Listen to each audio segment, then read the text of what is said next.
As long as nandyan yung showbiz, nandyan ako. But my main life is, this is my main life. Kumbaga hindi ako nakadepende sa pag-aartista. Yun nga yung sinasabi ko sa mga friends ko na artista ngayon, na sila Gerald, sinasabi ko sa kanila, you have to make the most out of it. Huwag kayong maluho, huwag kayong lustay ng lustay. Like ako, I have this expensive boots, but it's for business. I mean, hindi lang naman yan nakatenga dyan ako nagagamit, diba? It's for business. May return pa rin, may income pa rin. And kaysa pag bumili ka ng kotse, ng sports car, pagkakuha mo yan, paglabas ng kasa niyan, it's 10% depreciated na. Pag binenta mo, mura na. So, hindi siya talaga investment. So, ako encourage them kasi syempre ang artist hindi mapanghabang buhay yan. Diba? And I'm just so blessed na tumagal ako ng 24 years. And ayun, and I'm just so thankful with my parents talaga sa kanila dahil sa kanila naalagaan yung pera namin, nagkaroon kami ng knowledge about business. Kasi kung hindi siguro, hindi kami nandito ngayon. Like, we're looking for a Sunday group. Like sila Jericho Rosales, they have their bike Sunday ride. But I don't do bikes, takot ako eh. Gusto ko makita lumaki anak ko. So nakikiliti lang ako sa ganun. And so kami, we have, may mga non-showbiz friends din ako yan. And sila Noni, and that's our Sunday group. Every Sunday, we go on a ride, boat ride. And we go to the other side, we breakfast there, kwentuhan, relax, and then we go back here and stay here. So yun yung weekend reset namin, and then after that, work again. Kaya ngayon, pupunta siya. So gusto niyang bumili ng boat para meron din siyang and gusto niya rin i-business na pag wala siya, you can have it rented on. Well, for the Yumi, we're expanding. We're adding a swimming pool and a glamping site. It's a glamorous camping na tent, tapos naka-chandelier ka sa loob and everything. And we're adding 2 more family villas for the expansion kasi maraming gustong mag-team building but we cannot accommodate it kasi ang minimum nila is 60 packs and the maximum for Naomi is 45 packs. So gusto namin kunin yon, and then we have lots of wedding this year. It's coming June and December sa Naomi gagawin, and hopefully lumaki yung Dynamite Aqua Sports and we can venture in other places. So much yung ngayon, parang yung na-picture ko lang simple. And ngayon wala, sobrang saya lang kasi sobrang saya support ng Balete. I mean, they're so nice, and ang saya nung araw na to, sobrang lahat sila nandito, and talagang just to see them smile and enjoy, iba rin yung balik na yun. It's like parang you're doing a charity, fun for the locals, na they don't get to experience naman banana boat every day, and it's their first time. So yun lang masaya, yung balik ng reaction ng mga tao. Hard work lang naman, hard work, and I didn't get this overnight. And basta yun lang, matuto ka lang magbalik kung ano yung mga nakukuha. And mas i-bless ka. Yun lang naman. How important sa isang artist? Experience na nung mga John and Heart days ko, sobrang and Jimmy. I thought show business is just my life. Yun lang yung buhay ko. Akala ko nung bata ako, ito lang yung buhay ko. Artista lang ako forever. Pero hindi, there's a bigger life outside the industry. And sana ma-realize yun ng mga ibang artista yung ma-experience na din. Kasi mas masaya. Mas masaya talaga yung fulfillment nung nakapagtayo ka na sarili mo negosyo, and may buhay dun sa labas na ginagawa mo for how many years. Successful, well, I feel so blessed. And I don't wanna stop. Parang it gives me drive to do more and expand more. And nanghihinayin lang ako, I started late. Kasi some of the businessmen talaga, they started 20s.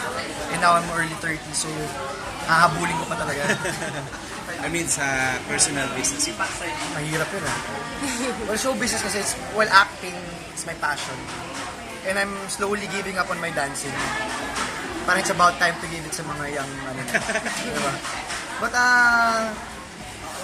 ang hirap kasi ang saya rin ng feeling na nakakapagpasaya ka ng tao while entertaining, diba? So, but now in the long term isipin ko, syempre business. Mas stable. Mas bubuhayin ng pamilya ko. Pero kung nandiyan ang show business, diba? Parang thankful ako. Mag-fall back if you did. Yeah. We started sa events talaga. Sultana Events. My dad built that. And mostly of our events, ako na nagdidirect ngayon. And we have construction. Yung main business ng dad ko. We build and sell. Pag may investment kami, buo kami ng mga 4 units sa townhouse and then we sell it then for the starting family. And we have printing, billboards, and yun yung Dynamite Pixographics din. Dynamite eh. And then syempre sa school ni Camille, Divine Angels, and Gateway, mga billboards. Well, Naomi kasi is nakuha naman yung name Naomi. We're looking for a name sa resort. Ang hirap dami namin naisip, ganyan. And my sister kasi is may yung pang-apat namin, Naomi ang name niya. Si Mimi, ayan siya. Si Mimi. Naomi name niya. So, nag-add lang kami ng Y. So, Naomi na siya. And it's a sanctuary resort. Why? Because ang meaning kasi ng sanctuary is secluded, private, parang jungle. So, yun yung ginawa namin. Yun yung experience na gusto namin ma-experience sa mga tao na pagpasok mo doon, talagang lockdown ka, nature. Wala kang maririnig na busina, wala kang maririnig na truck or ano. So, yun yung objective namin, makapag-reset yung mga magpupunta. Well, when we went to Tito Aga's house, sa may mataas na kahoy, sa rest house niya, naghahanap talaga kami ng farm. And then, nandun yung broker niya, tinuro kami. And then, my dad saw the view. So, pag nandun kayo, yan ang view niyo. So, dito na kami nilagay dito na kami sa Batangas na kami. Well, I'm promoting this place because it's nearer. It's easy to go here. And, parang virgin pa siya. I mean, makita nyo naman as in locals everywhere and the place is clean. Sabi nga nila, Angelica, hindi naman nila alam na pwede mag-swimming dito. Iba yung thinking nila sa lake eh. And we want to let the other people naman na ma-educate sila na maganda ang lake ng Taal. Mag-share. Well, every weekend I'm here, so ba't not naman tumira every day? But there was a time nung nag-open kami, I was here for a month. Dito lang ako umuwi. Ano pa yung ibang... Restaurant there, massage. Yun nga, soon to open yung isa pang swimming pool tsaka yung glamp site. Well, first sleep, I love to sleep. I love to sleep and swim. And boating all day. Kasi kahit nandun lang ako, speedboat ka lang, tapos stop ka lang. Tapos maganda dito sa area na to, when you're here, yan ang sunset eh. So, dyan mo nakikita mag-set yung sun. And wala, nature akong tao eh. Mas na-experience ko. Mas nagugustuhan ko yung ganang experience. Well, yung banana boat is good for 10. Minimum of 5. That's 1.5 for 15 minutes. And then additional is 300 pesos. And then fly fish, I'm not sure. But the trekking tour kasi may package kami na you go here and then kahit ilang grupo kayo, basta 30, pwede kayo mag-boating or option na to go up the Taal Volcano. And then pagbaba ninyo, pagdating nito, may fresh towel kayo dito and then you have your free breakfast sa package. Dito na kayo mag-breakfast. Kasi sabi, so lagi naman yan dito to reset. Si Angelica, pagka time niya gusto niya mag-unwind, check-in lang yan dyan, overnight. With John Lloyd? No, mostly siya. Yung kasal namin, siya nasa taping natin sa John Lloyd. And ano pa ba, Banana Sunday will be here tomorrow. We'll do our bonding. Pero yung not a show. No. Bonding lang talaga. Outing lang namin yun. Treat mo yun. Treat ko yung rooms. Sagot nila yung food.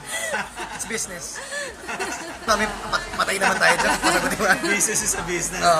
But boating and accommodation, sorry. Hi guys, I'm inviting you to visit Naomi Sanctuary Resort in Balete, Batangas. If you wanna go here, just Waze. I'm sure everyone has a Waze. So, type nyo lang Naomi Sanctuary Resort and dadalhin na kayo doon. And for activities, we have the Dynamite Aqua Sports. Sa baba lang, 3 minutes lang na car ride and banana boat, wakeboarding, fly fish, and boating, Taal Tour, Taal Volcano, trekking. Gagawin namin yan for you. See you.